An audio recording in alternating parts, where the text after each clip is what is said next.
Kita teruskan lagi topik firman Tuhan mengenai mengasihi Yesus. Mengasihi Yesus. Kita melihat lagi ciri-ciri dari anak Tuhan yang mengasihi Yesus. Ada tanda-tanda dari anak-anak Tuhan yang mengasihi Yesus. Apalagi kalau dia mengasihi Yesus dengan segenap rohnya, dengan segenap jiwanya, dan dengan segenap kekuatannya. Dengan segenap jiwa, saudaraku, yaitu dengan segenap pikiran kita selalu mengingat Yesus.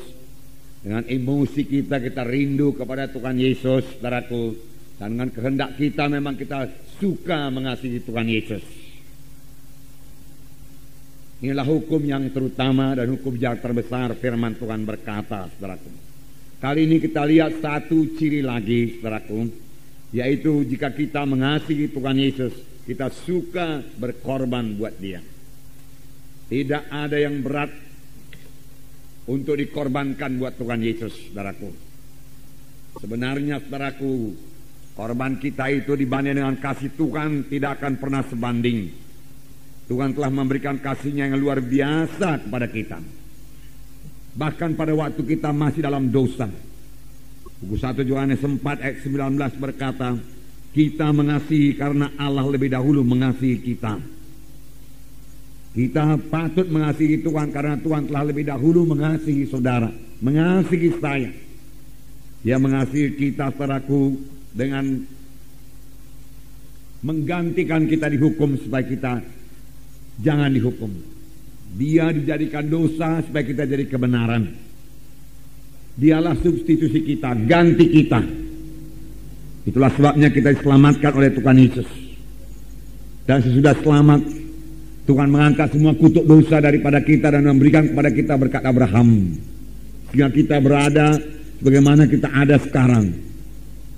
Saudaraku, kita patut mengasihi Tuhan kalau kita ingat dari mana kita dahulu diangkat oleh Tuhan. Dari kematian rohani. Firman Tuhan berkata, dahulu kamu mati oleh sebab segala kesalahan dan dosamu. Kita berjalan dalam kegelapan, tidak ada iman, tidak ada pengharapan, tidak ada hidup. Inilah yang paling parah, tidak ada hidup yang kekal. Tetapi Tuhan telah memberikan kepada kita hidup yang kekal dengan korban yang sangat besar, yaitu Allah memberikan anaknya sendiri, saudaraku. Karena Yesus, saudaraku, dosa kita diampuni, saudaraku, dan Tuhan memberikan lagi kepada kita Roh Kudus yang memimpin kita pada segala kebenaran, pada segala kebenaran. Sesudah itu Roh Kudus, saudaraku, terus memimpinkan kita hari lepas hari.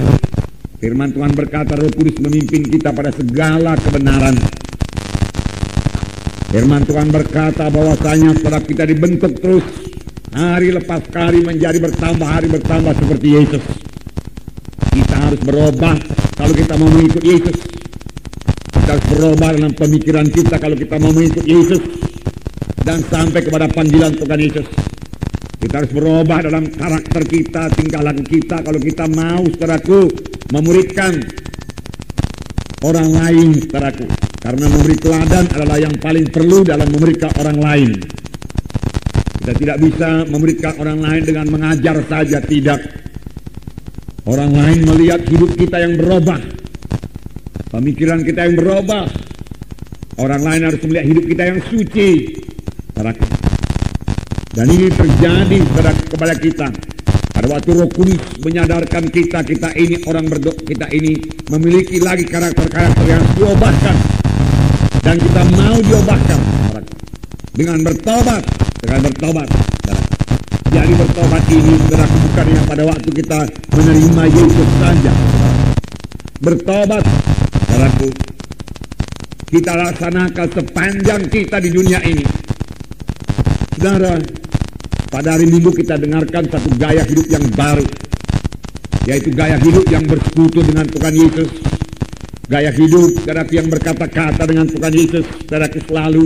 Gaya hidup berdoa, gaya hidup yang mengingat Yesus, saudaraku. Saudara, satu lagi, saudaraku, saya tambahkan kepada saudara, gaya hidup bertobat. Apa, saudaraku? Gaya hidup bertobat. Kapan Roh Kudus, saudaraku, menegurkan ada sesuatu dalam hati kita yang tidak turut dengan kehendak Tuhan, segera kita bertobat, kita tinggalkan.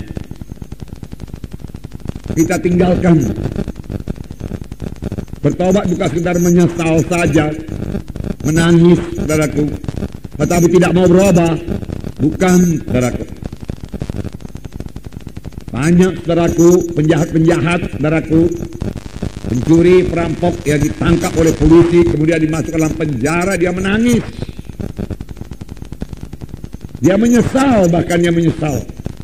Tetapi dia sama sekali tidak mau meninggalkan, saudaraku, kejahatannya itu.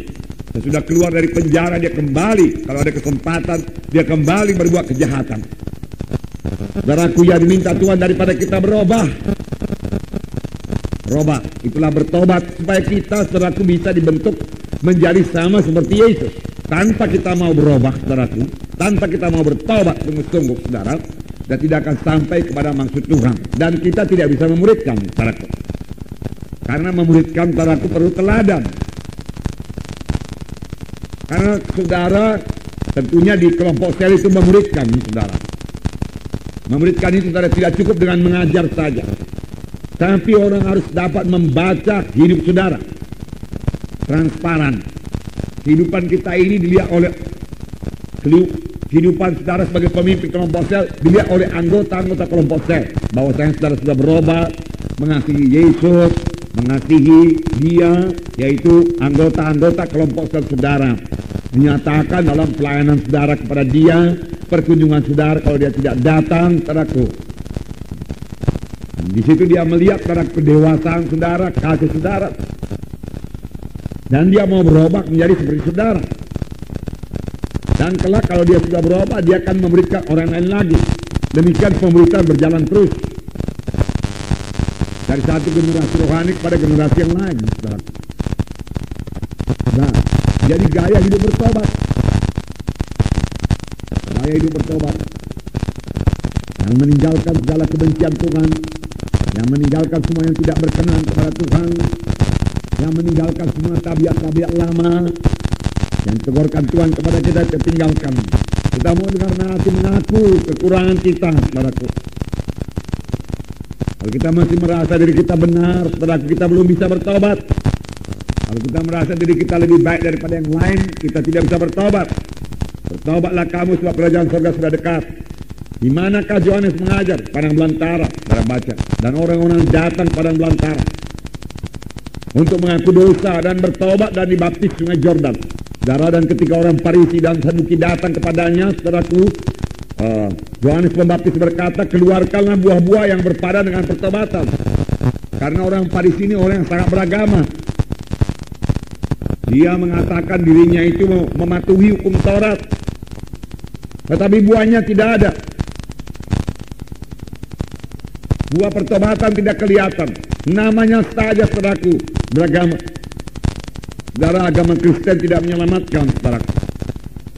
Gereja, saudaraku, tidak menyelamatkan. Yang menyelamatkan yaitu Tuhan Yesus. Amin, saudara. Siapa yang memiliki Yesus, saudaraku, percaya kepada Tuhan Yesus, dia akan diselamatkan. Dia beroleh hidup yang kekal.